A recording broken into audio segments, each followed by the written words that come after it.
नमस्कार। आप सभी का एक बार फिर से स्वागत गुरुदेव श्री डॉक्टर हिम्मत सिंह सिन्हा जी द्वारा रचित इस साहित्यिक संसार में, इस साहित्य के सागर में। ज्ञान के इस अपार सागर से आज चुन लाए हैं जो मोती, उसका विषय है स्वामी विवेकानंद का राष्ट्रवादी दर्शन। इस विषय पर सिन्हा जी ने कुछ यूं लिखा है। विवेकानंद सांस्कृतिक राष्ट्रवाद के पुरोधा थे। उन्होंने भारतीय नवजागरण, जो वास्तव में हिंदू जन जागरण था, को नई ऊर्जा प्रदान करके भारत के सोए हुए आत्मगौरव को जगा दिया। इसी के परिणाम स्वरूप इस नव जागरण से बड़े बड़े राष्ट्रभक्त और स्वातंत्र्य सेनानी पैदा हुए। विवेकानंद की ये मान्यता थी कि हिंदू दर्शन संसार के अन्य सभी दर्शनों, मतों तथा पंथों से श्रेष्ठ है। इस गौरव की प्राप्ति के लिए जाति, धर्म, लिंग आदि के भेद से ऊपर उठकर राष्ट्रीय स्वाभिमान जगाने के लिए राष्ट्रव्यापी आंदोलन चलाने की आवश्यकता थी, क्योंकि जिस जाति का सांस्कृतिक स्वाभिमान मर गया हो, वह स्वाधीनता के लिए न तो संघर्ष कर सकती है और न ही स्वतंत्रता के गौरव को पहचान सकती है। ये सांस्कृतिक स्वाभिमान ही राष्ट्रीयता की प्रबल शक्ति और सच्चा आधार है। स्वामी जी ने उद्घोष किया कि अतीत से ही भविष्य बनता है, अतः यथासंभव अतीत की ओर देखो। पीछे जो चिरंतन निर्झर बह रहा है, भरपेट उसका जल पियो। उसके बाद सामने देखो और भारत को उज्ज्वलतर, महतर और पहले से अधिक ऊंचा उठाओ। हमारे पूर्वज महान थे। पहले हमें यह याद रखकर समझना होगा कि हम किन उपादानों से बने हैं, कौन सा खून हमारी नसों में बह रहा है। इस विश्वास और अतीत गौरव के ज्ञान से हम निश्चय ही पहले से भी श्रेष्ठ भारत बनाएंगे। मेरी धारणा है कि जब तक हिंदू जाति अपने अतीत को भूली हुई थी, तब तक वह अचेत अवस्था में पड़ी रही और अतीत की ओर दृष्टि जाते ही चहुं ओर पुनर्जीवन के लक्षण दिख रहे हैं। अतीत के सांचे में भविष्य को ढालना होगा, अतीत ही भविष्य होगा। अरविंद घोष ने विवेकानंद के इसी सिद्धांत से प्रेरणा प्राप्त करके कि भारतीय संस्कृति पाश्चात्य से बहुत श्रेष्ठ है, अपने आध्यात्मिक राष्ट्रवाद को एक नई दिशा प्रदान की। भारत की आध्यात्मिक प्रतिष्ठा को पुनः स्थापित करने में अरविंद घोष का महत्वपूर्ण योगदान रहा है, जिसकी प्रेरणा उन्होंने स्वामी विवेकानंद से ही प्राप्त की थी। विवेकानंद ने याद दिलाया कि याद रखो, राष्ट्र गरीबों की झोपड़ी में बसता है। राष्ट्र का भविष्य जन सामान्य की दशा पर निर्भर करता है। क्या तुम उन्हें ऊपर उठा सकते हो? उनके आंतरिक आध्यात्मिक सत्व को नष्ट किए बिना क्या तुम उन्हें अपना खोया परिचय वापस दिला सकते हो? खोया परिचय से उनका तात्पर्य था कि उन्हें ये बोध कराया जाए कि तुम भगवान के अंश हो और एक अति तेजवान राष्ट्र के गौरवशाली अतीत के उत्तराधिकारी हो। ऐसा कहकर उन्होंने असंगठित, शत खंडित और पराभूत राष्ट्र का पुनर्निर्माण करने की प्रेरणा भारत के राष्ट्र निर्माताओं को दी। परम पूजनीय श्री गुरुजी ने अपने जो विचार फरवरी 1972 में शिला स्मारक की पुस्तिका में प्रकट किए थे, उनसे स्वामी विवेकानंद के राष्ट्रवादी चिंतन का स्पष्ट बोध हो जाता है। परम पूजनीय गुरुजी ने कहा था, निश्चय ही जिस महान आत्मा के उत्सर्गमय जीवन ने राष्ट्र को तामसी निद्रा से जगाकर प्रबुद्ध भारत को जन्म दिया, जिसके दूरदर्शी एवं प्राणोत्तेजक विचारों ने राष्ट्र की पराधीनता की श्रृंखला को छिन्न भिन्न करने की अनुपम शक्ति प्रदान की, जिसके तेजोमय शब्दों ने हिंदू धर्म को अपने स्वरूप का साक्षात्कार करने की प्रेरणा प्रदान की, तथा भारत के ऋषियों की प्रज्ञा के चमत्कार से जिसके पराक्रम ने दिग्विजय कर समस्त विश्व में हिंदू धर्म की वैजयंती फहराई, उन्हीं महान राष्ट्रोद्धारक स्वामी विवेकानंद का ये शिला स्मारक जन जन की आत्मा में अनुपम जागृति का संदेश देता रहे तथा चिरकाल तक समस्त विश्व को प्रकाश प्रदान करता रहे। यही मंगल कामना है। देश के अन्य महान देशभक्तों ने भी विवेकानंद के राष्ट्रवाद से प्रेरणा प्राप्त की। सुभाष चंद्र बोस कहते हैं, मैं विस्माद की अवस्था में पहुंचे बिना विवेकानंद जी के बारे में लिख ही नहीं सकता। वे बलिदान, कर्म, अनंत प्रेम, अपार ज्ञान और भावनाओं की प्रतिमा थे। उनके बारे में घंटों बोलने के बाद भी मुझे प्रतीत होगा कि मैं इस महानायक के साथ न्याय नहीं कर पाया। वे महान, गंभीर व जटिल व्यक्तित्व के स्वामी थे। वे उच्चतम आध्यात्मिक स्तर के योगी थे, जिनके मन के तार सत्य से जुड़े हुए थे और जिन्होंने अपना पूरा जीवन मानवता के नैतिक और आध्यात्मिक स्तर के उत्थान के नाम कर दिया।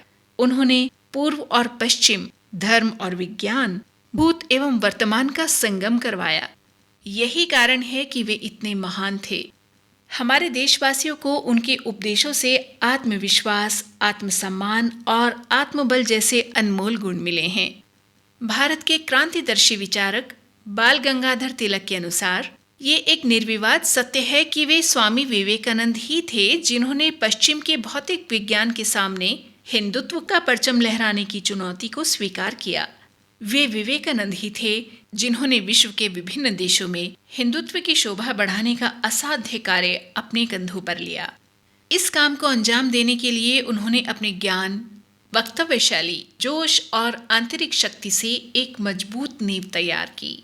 विवेकानंद मूलतः एक धर्म पुरुष थे तथा भारतीय संस्कृति की मूलात्मा के सजग प्रहरी थे। वे भारत के एक ऐसे समय में कार्य कर रहे थे जब विदेशी साम्राज्य वहां अपनी जड़ें जमा चुका था। विदेशी ईसाई प्रचारक भारतीयों को धर्म और राजनीति की शिक्षा देने का मिशन लेकर भारत आते थे, लेकिन विवेकानंद ने विश्व धर्म सम्मेलन में विश्व की आंखें खोल दी और उसे मालूम हो गया कि भारत को शिक्षा देने की नहीं, अपितु उससे शिक्षा लेने की आवश्यकता है। भारत युगों युगों से जगत गुरु रहा है और इसी गुरुत्व की छाया हमें विवेकानंद में दिखाई देती है। उन्होंने अमेरिका वासियों को कहा, भारत को अध्यात्म और धर्म मत निर्यात करो। हमारे पास पर्याप्त आध्यात्मिकता और धर्म है। हमें देना है तो गेहूं दो, टेक्नोलॉजी दो, बदले में अध्यात्म हमसे लो। वस्तुतः ये सांस्कृतिक राष्ट्रीयता का दर्शन है। श्री रामधारी सिंह दिनकर विवेकानंद के कार्यों का मूल्यांकन करते हुए लिखते हैं, स्वामी जी ने अपनी वाणी और कर्म से भारतवासियों में ये स्वाभिमान का भाव जागृत किया कि हम अत्यंत प्राचीन सभ्यता के उत्तराधिकारी हैं। हमारे धार्मिक ग्रंथ संसार के सबसे उन्नत हैं और हमारा इतिहास सबसे प्राचीन तथा महान है। यही नहीं, प्रत्युत हमारा धर्म ऐसा है जो विज्ञान की कसौटी पर खरा उतरता है और विश्व के सभी धर्मों का सार होते हुए भी उन सब से कुछ और अधिक है। स्वामी जी के प्रचार से हिंदुओं में ये विश्वास पैदा हुआ कि उन्हें किसी के भी सामने अपना सिर झुकाने की आवश्यकता नहीं है। भारत में सांस्कृतिक राष्ट्रीयता पहले उत्पन्न हुई, राजनीतिक राष्ट्रीयता बाद में जन्मी है और इस सांस्कृतिक राष्ट्रीयता के जनक स्वामी विवेकानंद थे। भारतीय राष्ट्रवाद पश्चिमी विचारकों की देन नहीं है, वह इसी सांस्कृतिक राष्ट्रवाद से निकला है, लेकिन साथ ही साथ वे पाश्चात्य जगत की विज्ञान संबंधी उपलब्धियों से प्रभावित थे तथा वे दोनों दृष्टियों के समन्वय के पक्षपाती थे। स्वामी विवेकानंद के मन में असंख्य अभावग्रस्त मानवों को सुखी बनाने की अदम्य लालसा थी। वे मनुष्य को निर्धनता तथा अपमान से मुक्त करना चाहते थे। इसके लिए उन्होंने भारतीय जनजीवन में आत्मगौरव का भाव जागृत किया। उनके अनुसार कोई भी राजनीतिक सफलता तब तक अर्थहीन है जब तक कि साधारण जनता का भरण पोषण ठीक प्रकार नहीं होता और उसका जीवन स्तर विकसित नहीं होता। देश के केवल कुछ लोग सुखी रहें तथा अधिसंख्यक भाग अभावों में ही जीवन व्यतीत करता रहे तो देश का कल्याण नहीं हो सकता। स्वामी जी का नव्य वेदांत कहता है कि प्रत्येक व्यक्ति में ईश्वर का वास है और प्रत्येक व्यक्ति को सुखी बनाना समाज का, राज्य का, मनुष्य का कर्तव्य है। गरीबी उन्मूलन के बिना कोई भी राजनीतिक स्वतंत्रता व्यर्थ होगी। ये गरीबी उन्मूलन प्रत्येक स्तर पर करना होगा। जब सभी मानव नारायण का रूप हैं, तो नर सेवा ही नारायण सेवा है। यही नव्य वेदांत का निष्कर्ष सूत्र है। इसी पूजा भाव को लेकर स्वदेश सेवा करनी होगी।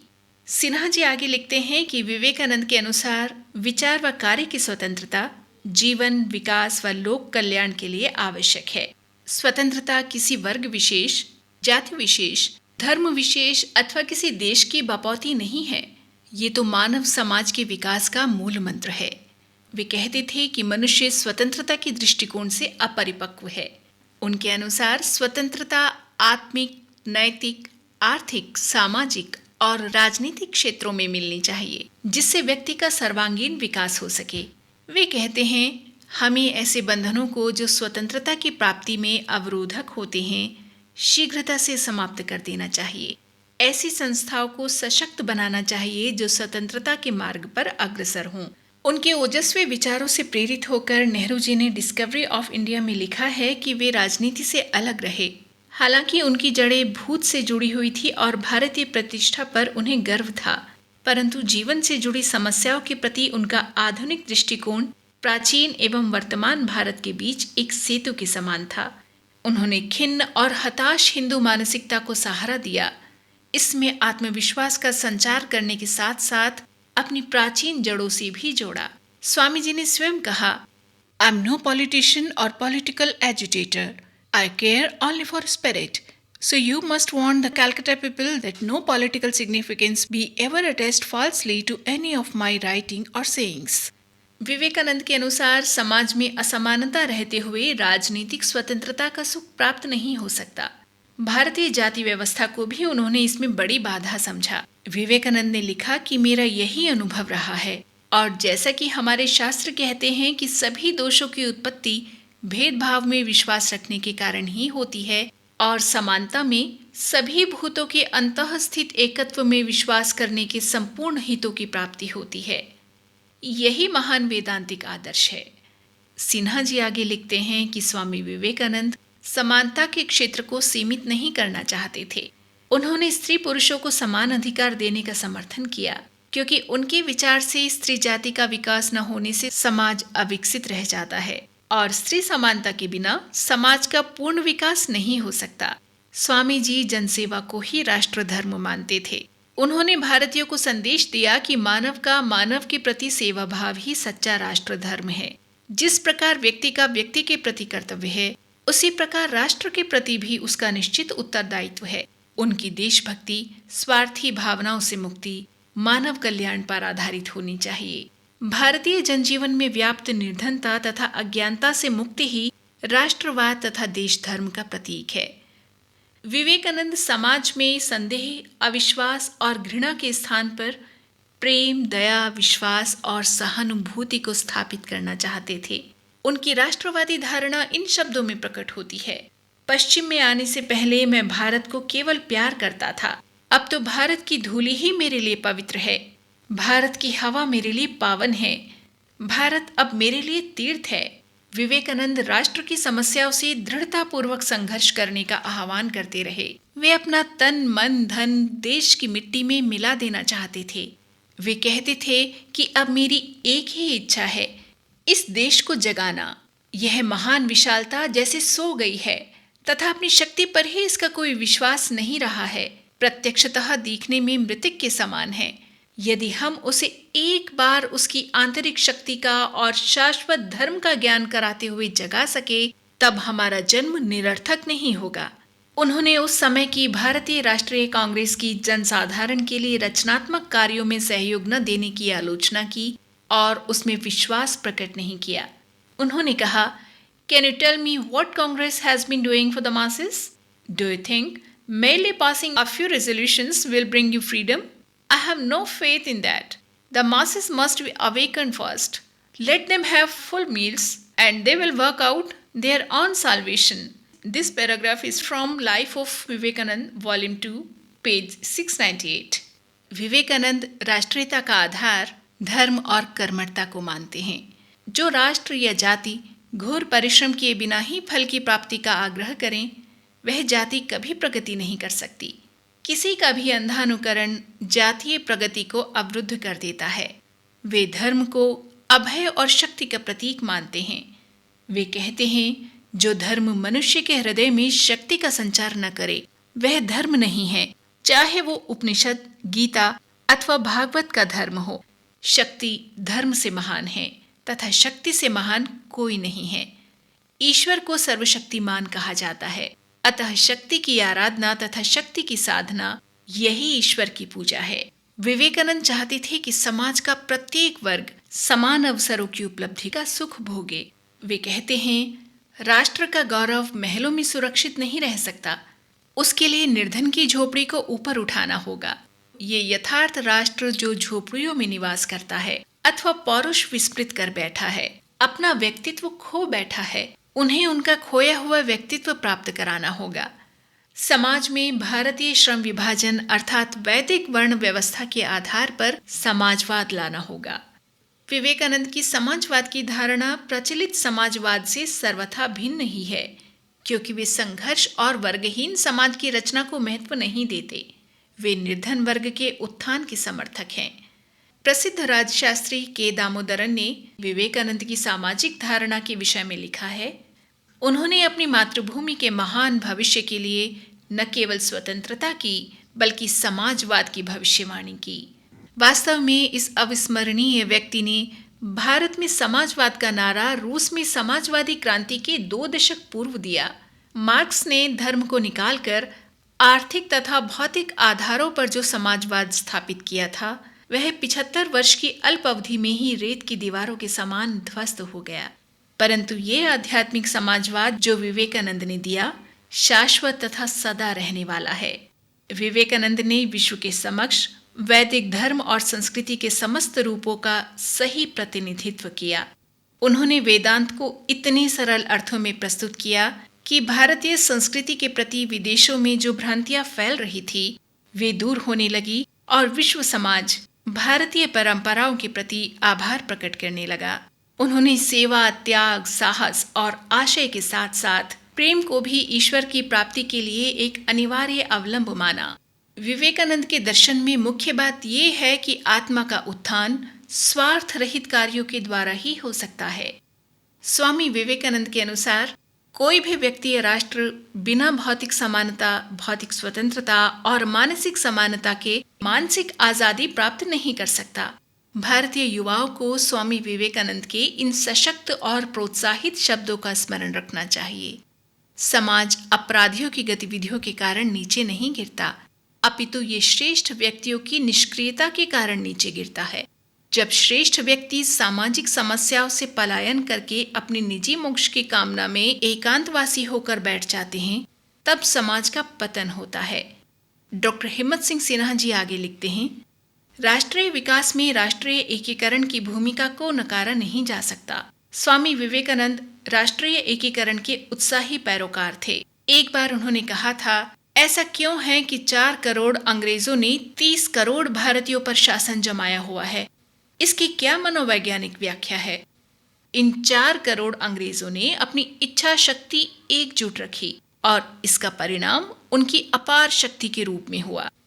इसके विपरीत 30 करोड़ भारतीय एकजुट न रहकर अलग थलग बने रहे। इसलिए अगर भारत का स्वर्णिम भविष्य बनाना है तो इसका रहस्य संगठन, शक्तियों के संचय और इच्छाओं के सामंजस्य में है। स्वामी विवेकानंद के अनुसार जाति, धर्म, भाषा और सरकार मिलजुल कर एक राष्ट्र का निर्माण करती है। विश्व के अन्य देशों की तुलना में यहाँ किसी भी राष्ट्र को बनाने वाले घटक अधिक हैं। अगर भाषाओं की बात की जाए तो सबसे अधिक गुच्छित और शानदार भाषाएं यहाँ हैं। अगर प्रथाओं और तरीकों की बात की जाए तो यहाँ यूरोप और पश्चिमी जाति की तुलना में अधिक भिन्नताएं हैं। हमारे यहाँ एक सर्वसामान्य अध्ययन का विषय हमारा धर्म है। यही एक सर्वसामान्य रुचि है जिस पर हमें निर्माण करना चाहिए। यूरोप में राजनीतिक विचारों से राष्ट्रीय एकता बनती है, लेकिन एशिया में धार्मिक आदर्शों से राष्ट्रीय एकता का निर्माण होता है। इसलिए भारत के भविष्य के लिए धर्म की एकता पहली शर्त के तौर पर नितांत आवश्यक है। स्वामी विवेकानंद धर्म और संप्रदाय के आधार पर भेदभाव और घृणा के विरोधी थे। वे कहा करते थे, ये वो भूमि है जिसने सैकड़ों वर्षों तक विदेशी आक्रमणों को सहन किया है। ये वो वीर भूमि है जिसने अपनी छाती पर उग्र आक्रमण और प्रचंड अभियानों को सहा है। ये वो भूमि है जिसने अनगिनत दुख सहते हुए भी अपनी शक्ति व शान को नहीं खोया है। इस देश में बहुत से संप्रदाय और पंथ हैं। यहाँ पंथ अभी भी हैं और भविष्य में भी रहेंगे, क्योंकि ये हमारे धर्म की विशिष्टता है। पंथ, मत और पूजा पद्धति की जितनी स्वतंत्रता हमने दी है, दुनिया ने कहीं इतनी स्वतंत्रता नहीं दी। इसलिए परस्पर सम्मान और प्रेम से राष्ट्रभाव दृढ़ होगा। प्रत्येक भारतवासी ऐसा सोचे कि नीच, अज्ञानी, दरिद्र, दलित वर्ग के लोग सब हमारे भाई हैं प्रत्येक भारतवासी गर्व से कहे कि मैं भारतवासी हूँ और प्रत्येक भारतवासी मेरा भाई है। अज्ञानी भारतवासी, ब्राह्मण भारतवासी, चांडाल भारतवासी, सब मेरे भाई हैं। भारत की मिट्टी ही मेरा स्वर्ग है और भारत का कल्याण ही मेरा कल्याण है। इसलिए उन्होंने कहा, आओ हम उन सिद्धांतों की बात करें जिनमें हम एक मत हैं और अन्य झगड़ों को छोड़ सकें। भारत की बिखरी हुई आध्यात्मिक शक्तियों का एकीकरण ही राष्ट्रीय एकता है। अतः राष्ट्र के रूप में भारत को उन सब का संगठन करना होगा जिनके हृदय की धड़कन एक ही आध्यात्मिक लय से स्पंदित होती है। समाज का नेतृत्व चाहे विद्या बल से प्राप्त हुआ हो या बाहुबल से अथवा धन बल से, परंतु उस शक्ति का आधार प्रजा ही है। इस शक्ति के आधार प्रजा से शासक वर्ग जितना ही अलग रहेगा, वह उतना ही दुर्बल होगा। समष्टि अर्थात समाज, व्यष्टि अर्थात व्यक्ति। समष्टि के जीवन में ही व्यष्टि का जीवन है। समष्टि के सुख में व्यष्टि का सुख है। समष्टि के बिना व्यष्टि का अस्तित्व ही असंभव है। यही अनंत सत्य जगत का मूल आधार है। अनंत समष्टि के साथ सहानुभूति रखते हुए उसके सुख में सुख और उसके दुख में दुख मानकर आगे बढ़ना ही व्यष्टि का एकमात्र कर्तव्य है। हम समष्टि से कट गए और व्यक्ति के सुख की साधना में लग गए, इसीलिए हम दुख और अपमान भोग रहे हैं। उनका ऐसा मानना था कि हमारा सबसे बड़ा राष्ट्रीय पाप आम जनता की उपेक्षा है और वह भी हमारे पतन का एक कारण है। हम चाहे जितनी राजनीति करें, उससे तब तक कोई लाभ नहीं होगा जब तक कि भारत की जनता एक बार फिर सुशिक्षित, सुपोषित तथा सुपालित नहीं होती। याद रखो कि राष्ट्र झोपड़ी में बसा हुआ है। राष्ट्र की भावी उन्नति आम जनता की अवस्था पर निर्भर है। वे लोग हमारी शिक्षा के लिए राजकर के द्वारा धन देते हैं, शारीरिक श्रम के द्वारा हमारे मंदिर बनाते हैं और बदले में समाज की ठोकर पाते हैं। वे व्यवहारतः हमारे दास हैं।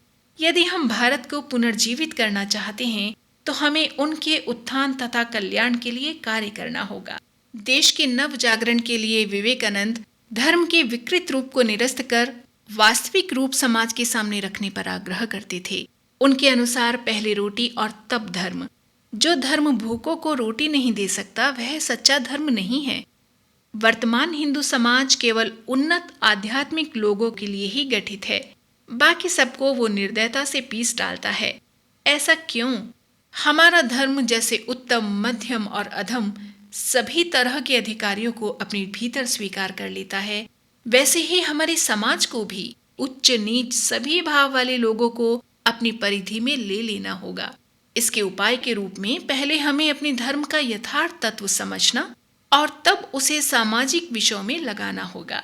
ये बहुत ही धीरे धीरे होने वाला पर ठोस काम है। इसे करते रहना होगा। किंतु धर्म के नाम से स्वामी जी ने धर्म के मूल भावों तथा अमित शक्तिप्रद कल्याण में भावों की बात ही कही है। प्राणहीन आचार अनुष्ठान और कुसंस्कारों को पकड़े रहने की बात नहीं बताई। वैशेषिक दर्शन में धर्म की बड़ी सुंदर वैज्ञानिक परिभाषा दी गई है। यतो अभ्युदयनी श्रेयस सिद्धि स धर्मः, अर्थात धर्म वह है जिससे इस जीवन का अभ्युदय, अभित उद्यम अर्थात सब प्रकार से कल्याण होता हो और भावी जीवन अर्थात निःश्रेयस की सिद्धि हो, वही धर्म है। अभ्युदय पहले आता है। भूखों को रोटी मिले, देश में कोई भूखा न रहे, आर्थिक आवश्यकताओं की पूर्ति हो, फिर मोक्ष की बात की जाए, ये धर्म का शास्त्रीय रूप है। भूखे पेटों को मोक्ष का ज्ञान, आत्म उपदेश देना धर्म का उलट रूप होगा। आर्थिक और सामाजिक विकास पहले हो, ये वास्तविक धर्म का रूप है। धर्म पाखंड पोषण भी नहीं है।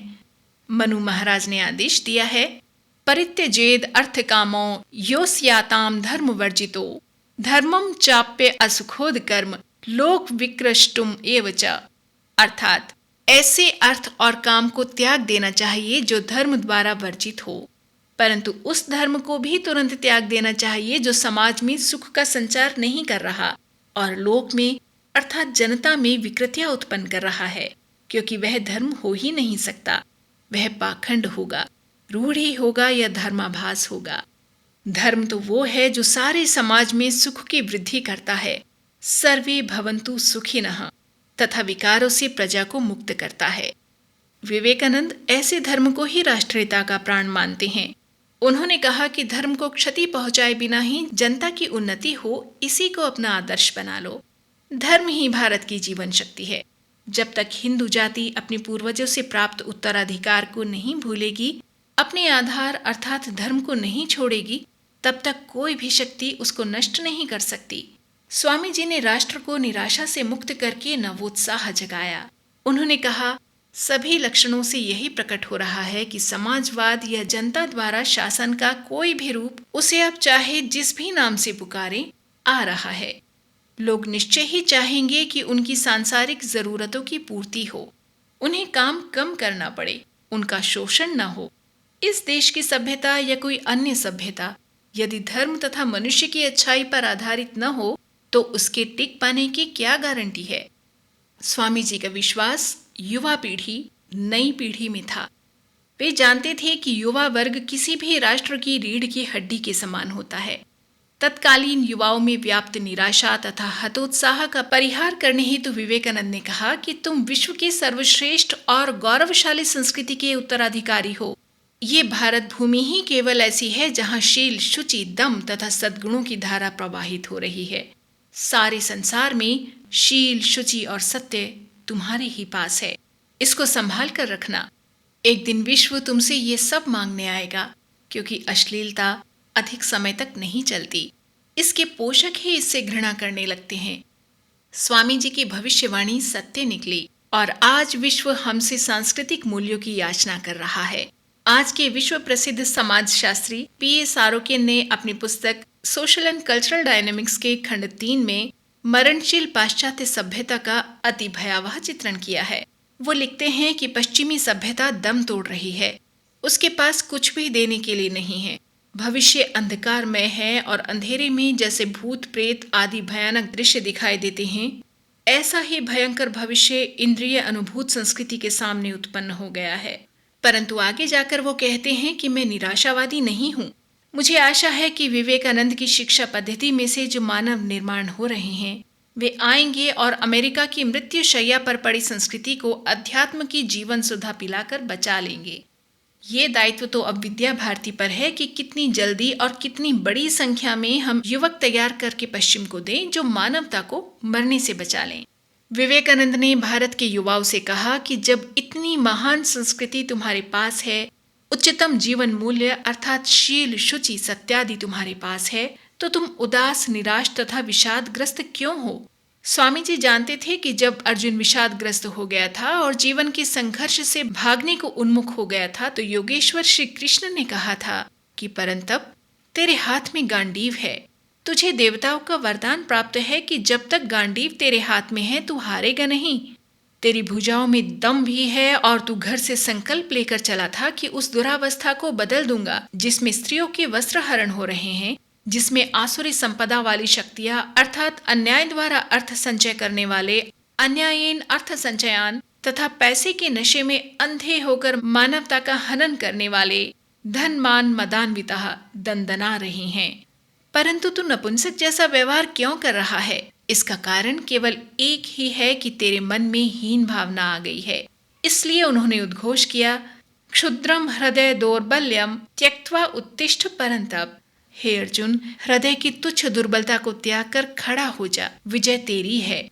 विवेकानंद ने भी युवाओं को यही प्रेरणा दी कि अपना हीन भाव त्याग कर आत्मविश्वास लेकर खड़े हो जाओ। जिस व्यक्ति या जिस समाज का आत्मविश्वास समाप्त हो जाता है, वह निस्तेज व्यक्ति, समाज कभी जीवन में सफल नहीं हो सकता। जिसमें आत्मविश्वास नहीं, वह सबसे बड़ा नास्तिक है। इसलिए विवेकानंद ने युवा शक्ति का आह्वान करते हुए कहा, जन जन में राष्ट्रीय स्वाभिमान जगाओ, संस्कृति का गौरव जगाओ, प्रजा का प्रताप जगाओ, जिससे कि एक नवीन भारत निकल पड़े। ये भारत हल पकड़कर, किसानों की कुटी भेद कर, मछुए, माली, दलित वर्ग, सफाई कर्मचारियों के कुटीरों से निकलेगा। बनियों की दुकानों से, भुजवा के भाड़ से, कारखाने से, हाट से, बाजार से निकलेगा। झाड़ियों, जंगलों, पहाड़ों, पर्वतों से उदित होगा। इन लोगों ने हजारों वर्षों तक नीरव अत्याचार सहन किया है। उससे पाई है अपूर्व सहनशीलता। सनातन दुख उठाया, जिससे पाई है अटल जीवनी शक्ति। ये लोग मुट्ठी भर सत्तू खाकर दुनिया को उलट सकेंगे। ये रक्त बीज के प्राणों से युक्त हैं और पाया है सदाचार बल, जो तीनों लोकों में नहीं है। फिर ऐसा भारत संसार का गौरव और विश्व का गुरु बनकर खड़ा हो जाएगा। अपने इस लेख का समापन करते हुए सिन्हा जी लिखते हैं, हम सांस्कृतिक राष्ट्रवाद के उद्गाता विवेकानंद को, महान भविष्यदर्शी युग परिवर्तक महानायक स्वामी विवेकानंद को बार बार नमन करते हैं। गुरुदेव श्री हिम्मत सिंह सिन्हा जी के लेखों की ये श्रृंखला आपको निश्चित तौर पर एक सुखद अनुभूति प्रदान कर रही है। ये आपके कमेंट्स को पढ़कर स्पष्ट हो जाता है। तो बस इसी तरह अपना प्यार और अपने सुझाव हम तक पहुंचाते रहिए। इसी मंगल कामना के साथ नमस्कार।